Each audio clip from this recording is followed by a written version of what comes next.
the thing with this bike is that it's got layers. There's no two ways about it.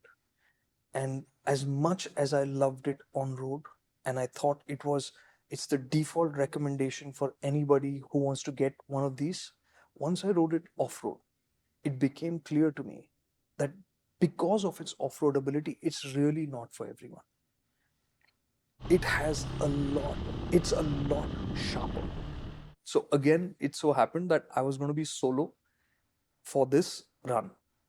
Now, on the ride to Pune, what happened was, now Shumi had told me, listen, the fuel reserve light will come on. After that, you have about 60 kilometers, right? Yeah. So, matlab 60, if they have said, means 70 to ho jayega. Correct. Something like that. I remember that when the fuel reserve light came on, I was at 90 kilometers. I got home, I was at 130. I didn't fuel up that day. I said in the morning when I go for the ride, I'll fuel up at the last pump possible. So I have the maximum amount of fuel to go fool around. I don't have to think about it, right? What I did not know was that there's that trip F. So I was just going by the kilometers. And I'm going via Sus Road, going towards Lavasa. And I crossed this one pump, which is on the right hand side. I said, yeah, it's okay. We are at I've done about 45 odd kilometers. I've got enough. Between the next two villages. Oh no. Oh my God. I said, shit. I said, no, it's okay. Started. Drove again, crossed the next village. Poof. Oh God.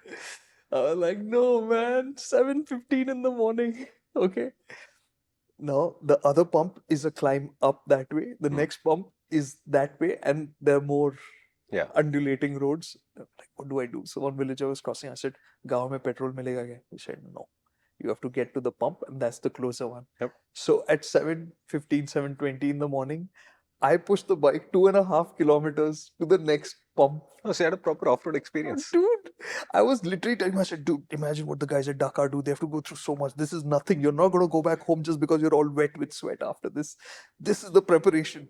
So I got there, fueled up. And I said, and I really was in two minds. I said, you're already fully soaked pushing the bike 2.5 kilometers. Do you want to go back home? I said, nahi yaar, jaate hain, dekhte hain. So I fueled up, went, took a small break, had some water, rehydrated, and I went. Now, the thing with this bike is that it's got layers. There's no two ways about it. And as much as I loved it on road, and I thought it's the default recommendation for anybody who wants to get one of these, once I rode it off road, it became clear to me that because of its off road ability, it's really not for everyone. It has it's a lot sharper. It's a lot sharper. If you ride it easy, it's gonna be forgiving. It's gonna be a true asset. But when you decide to pick up the pace and you start doing things more aggressively, you will realize that this bike demands more of you. Yes. Yeah, na? Yeah. Headroom. Yeah. And that headroom is massive. Imagine I came from Mumbai to Pune and I got home and I was just like, wow, what a bike, right? This is awesome. It's put you into your comfort zone, a good space, a happy place. I came back from the off-road ride and I'm not happy. I am just processing. I am just processing what How has can this happened. bike have so much ability built into it and still do those things on the road, Like, right? what all do I have to do the next time I go off-road to get more out of it, get better with it? So in terms of ability, yes, this is not the international spec Enduro R and all the ground clearance and all of that. And I can tell you, I did things which I should not have done, which Again. I would not recommend. No, last time I didn't, yeah. Last time was okay. Now that I think about last time, I feel like that was fine. So the thing is, again, I was alone. But this time I went into the Enduro areas. Right. Right? So that riverbed, that rocky one. Yeah. I said no, but I went. And you're talking about rocks that big, those are rocks this big. When are you going to need the additional travel of that R, the full spec? Is when you're going to see that riverbed and say, I commit. You're not going to tap and go easy through it. Like you can see what I'm doing. I'm going carefully. I'm picking my path through that because I can see there are those big things sticking out, right? I can't afford to just hit them because I don't know how big they are, right? Yep. So I'm still picking a route which I think the ground clearance can manage. When you have that kind of ground clearance, you're not going to be tapping it, you're going to be gassing it. Right. You're going to be pushing it hard through that. And it sounds very exciting and a very powerful idea, but I would not do it unless I have done this level first.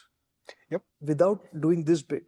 Because the reason why I'm saying I should not have done that, because we know that in these kind of rocky situations, a fall can be very, very dangerous. Yeah. To the human. The motorcycle is not critical. We can fix a motorcycle. to the Because human. if I had fallen there on those rocks, it was easy to break something, not just on the bike, something on me as well. Yeah. Right? So I was being cautious, but I managed. The bike gave enough confidence Yeah. for me to go out and try that. Correct. I did that. I did the climb. Remember the last time when I ran into the cows, I met them again. Did that whole run, and everything was just. Next time you meet the cows, I want selfies on motoring circles, okay? I'm just saying. So after I did all of this, then I did that small little rocky riverbed bit. Then this bike just pushed me to say, go. So I got off that path. I went down into the basin, and where it was literally like you were crossing the river here, there, just crossing the land. And I was picking paths by visually, saying, I think I can make that. So slow, rocky bits, deep, sandy bits, and everything was done with caution. Yeah. Because I'm alone. Yeah. Yeah. And because of the power, because of the ease with which it could just drive out, and the ground clearance, of course, it just went through. At one point, I didn't know how to get out, right? Because both sides it was like this, and I was like, now I don't see a track. So the only track was this old truck track, which they used to clear up the basin and get the soil out. And it's clearly not been used in a long time. It's this soft, powdery red mud. It's that thick. So when you ride over it, there's a cloud behind you. Fresh, effectively. Fresh, yeah. So whenever you stop, the cloud overtakes you. Yeah. So it was really, it wasn't easy terrain for sure. It was mentally tiring. It requires a lot of attention. And in that regard, when I started pushing and pushing, here's where I felt, and that's the interesting thing that you brought about the Adventure R and the Enduro R globally, that they have a more sophisticated suspension setup. Yeah. When I get that 230 millimeter ground clearance, what I will want with that is a more controlled feel from the suspension, where I can dial it in further with more finesse, because then when I want to hit that crossing, which is just rocky, I know that the suspension will also work, not just the engine, plus the ground clearance. That is but expert level, because for you to be able to take those risks, those are big risks, you should have taken the small risks first. Correct.